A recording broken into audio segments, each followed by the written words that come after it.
Good evening and welcome to the real world. You probably got many emails today or texts or however you get your media, people reminding you to say Tfilas Hashla. Maybe they even attached a PDF of Tfilas Hashla, or maybe your kid's school or your friends or everybody in the world is sending out Tfilas Hashla. Beautiful thing.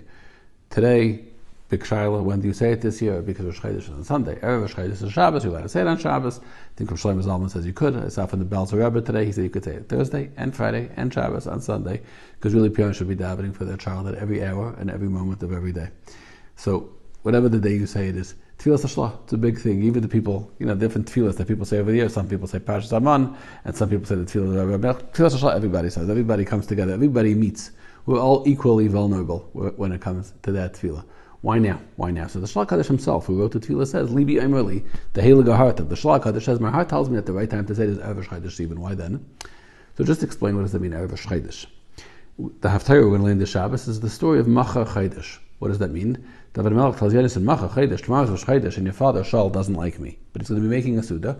Go check out the matzav. Go feel out your father and see if he's still angry at me. Maybe he calmed down a little bit towards me and I can come in. Maybe his animosity towards me increased and I shouldn't come in. Let me know. And we learn it every single time that Rosh Chodesh is on Sunday. We learn that Haftarah of Macha Chodesh. Why? Because it's not with the words Macha Chodesh, tomorrow's Rosh Chodesh. Okay, tomorrow's Rosh Chodesh, but it's nothing to do with the theme. It's not like the Haftarah of every parsha or the time of year. Just because it says the words Macha Chodesh and tomorrow's Rosh Chodesh, we learn it.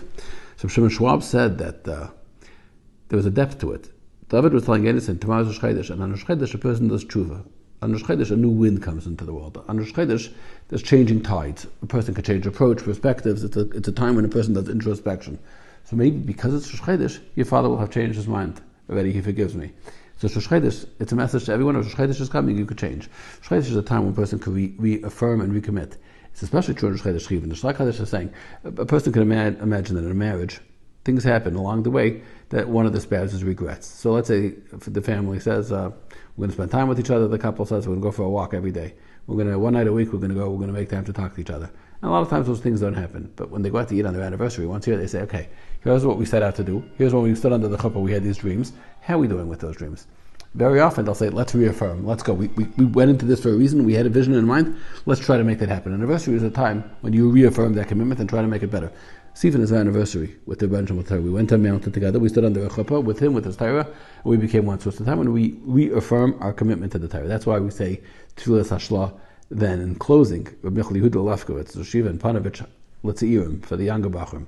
So Yeshiva for about 60 years, he knew every Bachar. Many of them already, their sons were by him, and some even their grandsons. He remembered all the generations.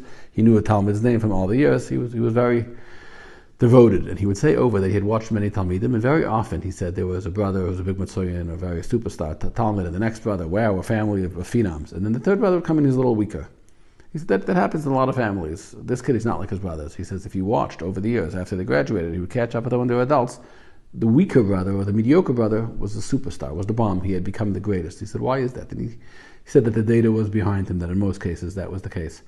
So he said because the kids were very successful in school and things went easy, the parents davened for them. All parents davened for their kids. But for the kid who things went hard for, the parents cried. And that creates superstars. The parents who cried, the parents who put their hearts in every tefillah, like what's going to be with this boy, with this girl? What's going to be? Rebbe Shalom open the gates for him. Rebbe Shalom give him the strength he needs. Those tefillahs, those vulnerable, broken tefillahs that parents cry for their children, that creates superstars. They should help us with the Gatan Chodesh. All our tefillah should be answered.